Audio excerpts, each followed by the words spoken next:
Bio Bio Televisión, con el auspicio de Smart Report, te ayudamos a optimizar los costos y gestionar tu flota. Presenta Radiograma.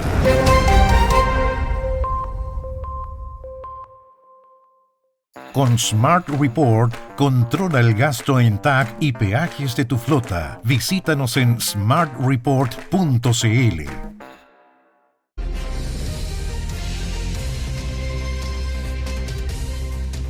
Vamos a hablar de Ecuador.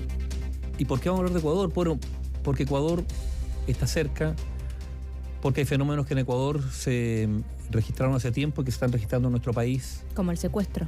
Porque América Latina, digámoslo, cuando uno habla, y he tenido la ocasión de hablar con algunos periodistas extranjeros, europeos, ¿cuál es la mirada que hay de América Latina? El continente del narco. Entre otras cosas. También hay playa, una cadena montañosa espectacular, lugares para hacer paseo. Pero, denominador común, el continente del narco. Un continente que está, en buena medida, tomado en algunas áreas por el crimen organizado.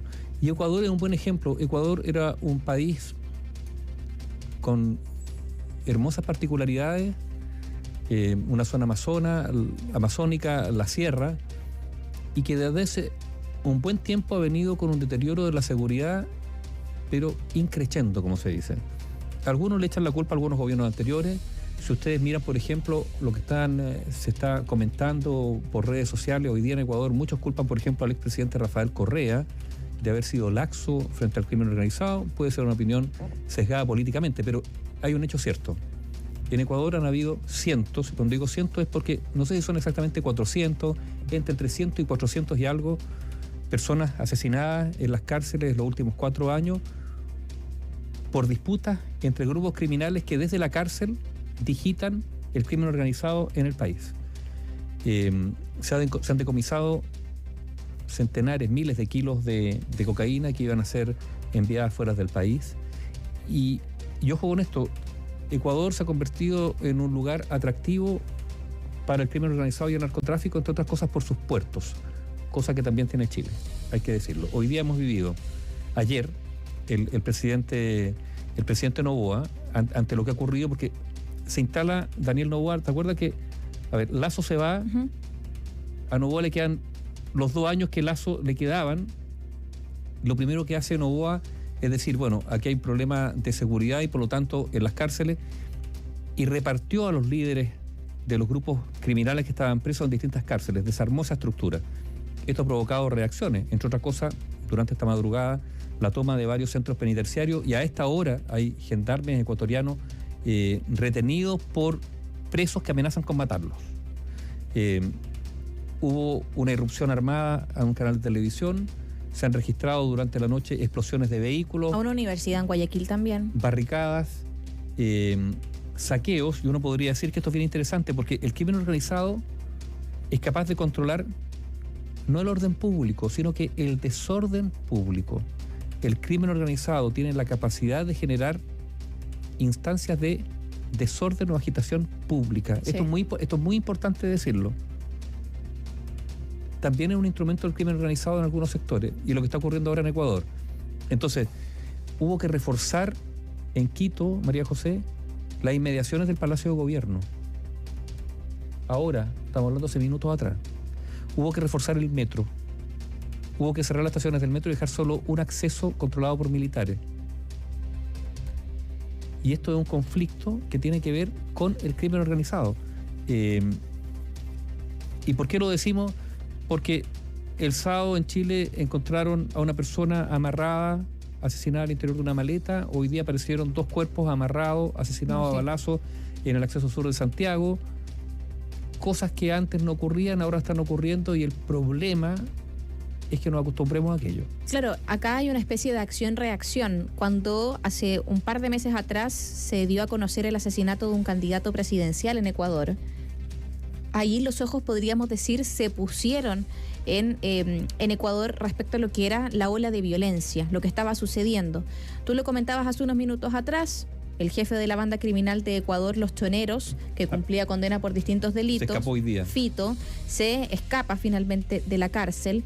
El presidente de Ecuador declaró conflicto armado interno y ordenó a las Fuerzas Armadas neutralizar a estos grupos de crimen organizado. Se conoce lo que pasa con este canal de televisión, se conoce lo que pasa con la universidad en Guayaquil, lo que está desplegando a las Fuerzas Armadas, a la policía, con resguardos inéditos a las autoridades, pero creo que esto es una muestra de, como tú bien decías, Nivaldo, de que el crimen organizado permite desorden público y tal como nosotros vimos en su momento lo que pasaba en los países de la región y que luego ha rebotado en nuestro país, como fue el sicariato, el secuestro, esta lógica de encontrar cuerpos amarrados en laderas de río, en canales, en la calle, en la vía pública o en autopistas. Bueno, esta es una muestra de cuando un Estado, cuando un régimen llega tarde al combate de la delincuencia y el narcotráfico. Porque hoy, en esta ola de violencia que vive Ecuador, en este caos delictual, podríamos decirlo, vemos que el Estado está reaccionando de manera sumamente tardía y está reaccionando. No tomó las medidas preventivas. ¿Qué es lo que puede pasar en nuestro país si es que no se toman tampoco las medidas preventivas? Porque hoy día estamos con alertas constantes. Claro, y ¿sabes lo otro? Hay que decir que los estados, Latinoamérica, se enfrentan a un fenómeno que es bien interesante, digamos, y preocupante, que es el crimen transnacional. Estas organizaciones son transnacionales. Bueno, la globalización no solamente trae acuerdos de libre comercio. Entonces en Ecuador, ¿qué es lo que hay? Hoy día el presidente Noboa, por ejemplo, en la declaración que hace, identifica 21 grupos criminales, los señala y da la orden, digamos, de que las Fuerzas Armadas actúen contra ellos. Y algunos de estos grupos están ligados a carteles mexicanos, a carteles colombianos.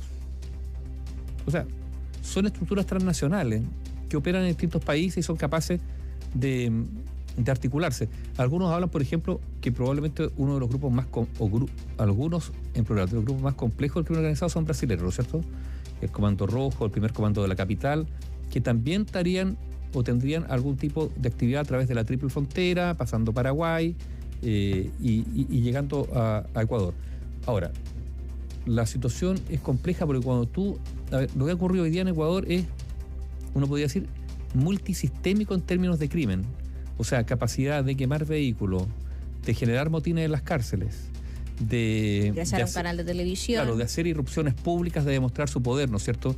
En el centro de Guayaquil, corrida. Y de manera simultánea, si es lo peor de todo, demuestra una coordinación. Una capacidad de generar caos, evidentemente. Y además, digamos, explícitamente, o sea, visiblemente, ingresando a un canal de televisión en vivo, amenazando a las personas. O sea, hay una capacidad, o sea, hay un desafío al Estado de Ecuador en este momento de alto nivel. Dejemos de lado, además, la capacidad de fuego que han tenido. En Guayaquil han atacado comisaría, o sea, esto se ha dado. Sí. Pero que esto se produzca en simultáneo, en pocas horas, la simultaneidad habla de una capacidad de coordinación, de reacción frente al Estado de altísimo nivel. Quizá muchos auditores se recordarán lo mismo que me está pasando a mí, que cuando hablamos de esto en simultáneo, nos ponemos enseguida a pensar en lo que fue el estallido social y las quemas de estaciones de metro que también fueron de manera simultánea. Fueron muchas estaciones de metro que también se incendiaron y se vandalizaron de manera simultánea, hay que decirlo, lo han dicho los informes policiales. Ahí también podríamos haber visto el Estado en riesgo. Claramente estamos hablando de magnitudes diferentes, pero el punto acá que uno tiene que cuestionarse es qué pasa con el resto de la ciudadanía que ve mermados sus derechos y sus libertades por el crimen organizado. Eso es cuando el Estado, las autoridades no llegan a la hora. El Ministerio de Educación de Ecuador decidió suspender las clases hasta el 12 de enero. A nivel nacional se suspenden las clases. Es que claro, es que hay estado de emergencia. Y eso es una muestra de que efectivamente el crimen organizado, los delincuentes, están generando lo que buscan generar. Y eso es porque serán las leyes, el régimen, el gobierno, que no logra responder finalmente ni darlos de bajas. Y de repente los estándares con los que se mide quizá a la institucionalidad son muy altos y se deja de pensar que los delincuentes actúan sin ley.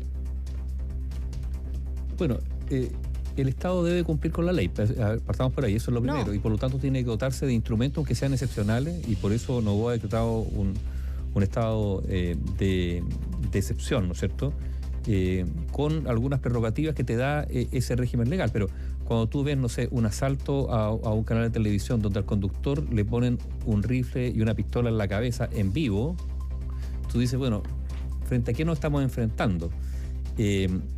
Bueno, digamos que se están enfrentando, entre otras cosas, a un negocio muy, muy lucrativo, que es el narcotráfico. Muy, muy lucrativo, y que por lo tanto tiene capacidad de generar logística, de reclutar personas, de contratar personas, de corromper a personas, porque aquí también hay que decir que el crimen organizado funciona en varias lógicas, son inteligentes, digamos. Por un lado está la coacción, la amenaza, la agresión, la violencia, pero también por otro lado está la corrupción, la posibilidad de disponer de mucho, mucho dinero para corromper personas en el mundo público y en el mundo privado. Y por eso, a ver, hoy día ha habido una buena noticia en Chile en este contexto, que es la presentación por parte del gobierno de este plan nacional contra el lavado de activos, ¿no es cierto? Es algo que uno echa yo lo echo porque se le ocurre ahora, digamos, también es un poco absurdo, pero bueno, cuando hay crimen organizado, esa rentabilidad, ese dinero tiene que ingresarse al mundo formal, lavarlo. Y por lo tanto el lavado de activos, la persecución del dinero, es una de las maneras para acceder a quién, no al microtraficante, sino a quienes de verdad son los que digitan estos grandes clanes mafiosos. Ellos son los que finalmente tienen que lavar esos grandes activos. Estamos hablando de millones de dólares. En Chile no ha caído nadie importante lavando activos, nadie importante ligado al crimen organizado. Y por lo tanto esta es una deficiencia empírica del Ministerio Público, de la Fiscalía, del Servicio de Impuestos Internos, del Estado de Chile. Bueno, y esto es algo... En Chile hay hay narcotráfico, hay un problema con los puertos, hay un problema con aduanas, digámoslo también, para la capacidad de controlar los puertos. Y Chile es muy atractivo porque tiene buenos puertos y porque tiene mucho comercio exterior donde puede camuflarse la droga. Entonces, que en Chile no se haya capturado a ningún pez gordo es un fracaso. Porque peces gordos hay. Y no son los que venden el papelillo en la esquina. Hay gente que no vende papelillo. Hay gente que lava activos en millones y millones de dólares con fachadas, con empresas de fachada. Bueno, las empresas de fachadas también se han puesto sobre la mesa. Pero no ha caído ninguna. Hay investigaciones respecto a lo que tiene relación con los tenedores libres, que el boom ha surgido en el último tiempo, el exceso de barberías también que han surgido, son parte de algunas de las industrias con las cuales se podría hablar, pero estamos hablando de un pelo de la cola, porque minucias. Efectivamente esas son industrias. No nos dejemos engañar, por favor. Son minucias. Y por lo tanto aquí, a ver, esto es un tema continental, lo es, estamos en este continente, pero esto que estamos viviendo, que lo han vivido otros países también, bueno, son datos que debieran incorporarse al análisis de lo que podría eventualmente ocurrir en Chile si es que no se toman las medidas a tiempo. Está claro que Ecuador algunas medidas no las tomó a tiempo, y por eso está pasando hoy día lo que está pasando. Información independiente, opinión independiente.